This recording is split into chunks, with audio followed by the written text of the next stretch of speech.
ডিসেম্বরের মধ্যে যদি এটার কোনো সদ্গতি না দেখি, I will go out from this parliament. আমি চলে।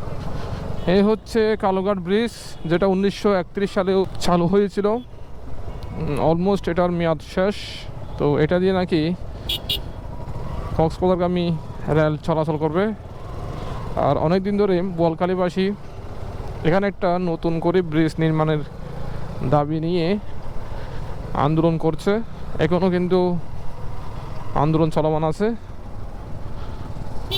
আরেকজন সাংসদ মাইনুদ্দিন হাসান বাদল, উনি তো সংসদে বলেই দিয়েছিলেন গত 2020 সালের ডিসেম্বরে এটা যদি নির্মাণ উদ্যোগ না নেয়, অর্থাৎ কোনো ধরনের যদি পজিটিভ কিছু না দেখে, উনি সংসদ থেকে পদত্যাগ করবেন, কড়া ভাষায় বলেছিলেন।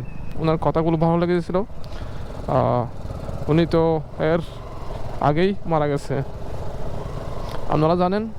আর এই ব্রিজ দিয়ে একটা মাত্র রেল যায়, সেটা হচ্ছে 2000 রেলওয়ে স্টেশনে দৈনিক সকাল বিকাল 2টা রেল যায়। তো সম্ভবত এখানে যাত্রী তেমন পরিবহন না হলেও কার্গো কিন্তু পরিবহন হয়, যেমন বিভিন্ন ধরনের সবজি।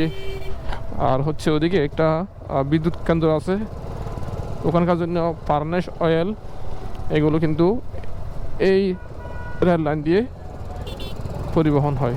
আমরা যেই নদীর উপর দিয়ে যাচ্ছি সেই নদীর নাম হচ্ছে কর্ণফুলী নদী।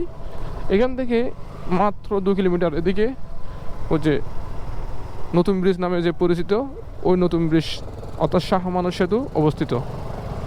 আর এই পাশে হচ্ছে এখানে একটা ত্রিমোহনী দেখতে পাচ্ছি, মোহনা। এখান থেকে হালদা নদী শুরু, আর ওই দিকে হাতের ডান দিকে চলে গেছে কাপ্তাই দিকে, অর্থাৎ কাপ্তাই জলবিদ্যুৎ কেন্দ্রের দিকে চলে গেছে। এই হচ্ছে কর্ণফুলী নদীর সামান্য পরিস্থিতি। আর এখান থেকে ওদিকে সামনে আমার হাতের বামের দিকে যদি যান, 15 থেকে 16 কিলোমিটার যদি যান, বঙ্গোপসাগরের মোহনা, যেখানে এই নদী সাগরে মিলিত হয়েছে। আমি এই ব্রিজ দিয়ে পার হয়ে অলরেডি এই পারে অর্থাৎ শহর প্রান্তে চলে যাচ্ছি। এখানে অসংখ্য বাইকার ভাইয়েরা বসে আছে, পার হবে।